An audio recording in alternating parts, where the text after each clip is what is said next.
We're here to talk today about the contrail myth. I guess condensation trails. So many people dismiss concerns about what they see in the sky as condensation.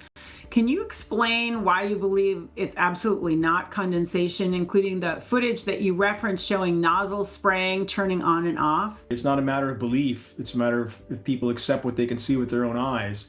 So how many people in the medical industry still accepted the safe and effective narrative for concoctions that were anything but? At what point do we use our God-given sense of reason, look up and connect the dots? We have governments all over the world discussing their intent of putting jet aircraft, heavy jet aircraft. We're not talking about weather modification. We're not talking about single engine propeller driven airplanes with a few flares on the wings. That's localized, publicized weather modification, has nothing to do with climate engineering. Too many people trying to confuse the two. And those small scale programs mean nothing compared to climate engineering, where a single jet aircraft can dump as much as 100 tons of toxic nanoparticles into the sky in a single flight.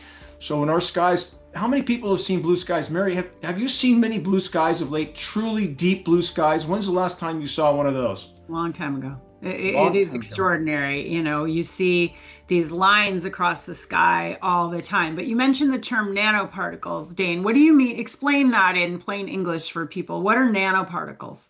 They're inconceivably small. The reason the climate engineers use nanoparticles is because of the volumetric forcing. That means there's more surface area for the same amount of volume of materials total. The smaller the particle, the more surface area in total. And that suits their purposes. They don't care about the toxicity. And for those that don't know, the smaller the particle, the more toxic it is, regardless of what element it is. But when we're talking about highly toxic elements on top of that, synergistically toxic elements, like in the case of, for example, aluminum and mercury, we have peer-reviewed study that proves in the case of those two elements, although they're highly toxic in and of themselves, when you combine the two, the overall toxicity can increase by as much as 100 times. That's 10,000% worse. So again, I wonder any of us are walking and talking at this point. The insects aren't doing so well now that we know that globally, terrestrial and aquatically, insect populations are down 80 to 90%. How long do people think we're going to be here? So when you look up and you see the skies are painted with this filth, and even when the lower level clouds clear, we just had this happen in Northern California, Mary, you see an overstory of this filth. And this is not jet exhaust. That's a mind-numbingly moronic narrative at this point. Anybody who's even slightly conscious can see there's something radical going on. Again, governments all over the globe discussing their intent of putting heavy aircraft in the skies to intentionally spray light scattering nanoparticles. The entire global climate science community saying exactly the same. Solar radiation management, stratospheric aerosol geoengineering.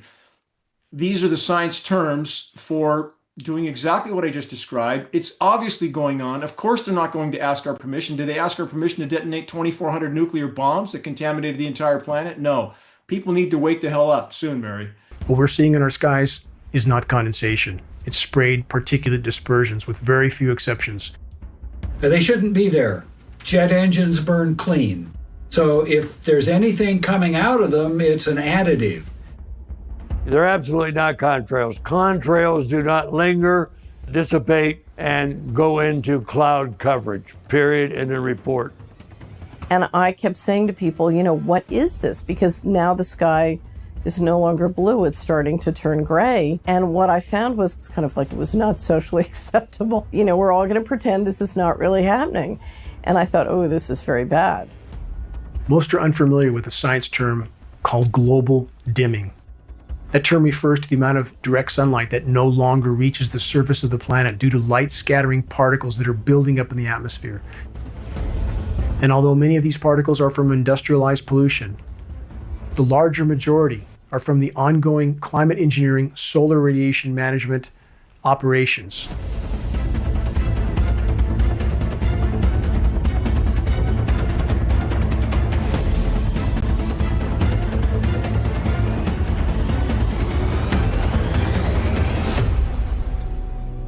This engine, a high bypass turbofan jet engine, this is the engine that is on all military tankers and all commercial carriers, is in essence a jet-powered fan.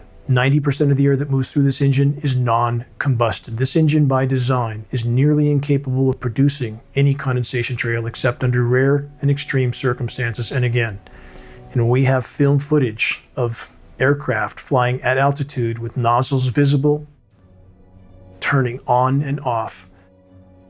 That is the end of the argument. Since even before man could fly, there was an effort to try to modify the weather. We have weather modification patents going back 100 years plus.